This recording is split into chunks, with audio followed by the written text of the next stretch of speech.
मी वसंत माळी, राहणार बनाळी. माझा प्लॉट डिसेंबरमधला आहे, डिसेंबर 2026 25मधला.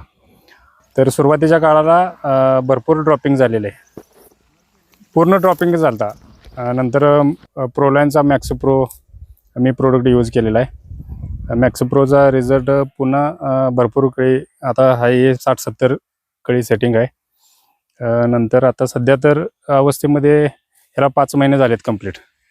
तर 5 महिन्यात माझे एक 10 लिटर ग्लोरी गेलेली आहे. आता ह्या साईज म्हटलं तर ह्या झाडाची साईज अशी आहे 400-500 ग्रॅम सध्या. इथं बघू शकता तुम्ही, इथं बघू शकताय, ह्या झाडाची बघू शकताय.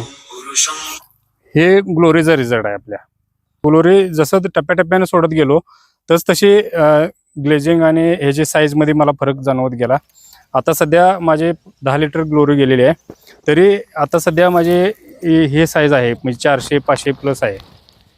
आणि इथं बघू शकता तुम्ही, ह्या झाडाला बघू शकताय, ही साईज आहे माझी. ग्लोरीचा रिझल्ट आहे हा, फक्त ग्लोरीचा रिझल्ट. आता हे माझं सिंगल खोड आहे.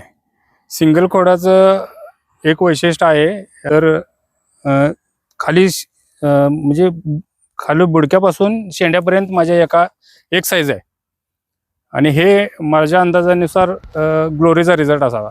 शेतकरी मित्रांनो, तुम्हाला जरी ह्या प्लॉटसारखी साईज जरी आणायची असेल तर तुम्ही एकदा अवश्य ग्लोरी वापरून बघावे. धन्यवाद.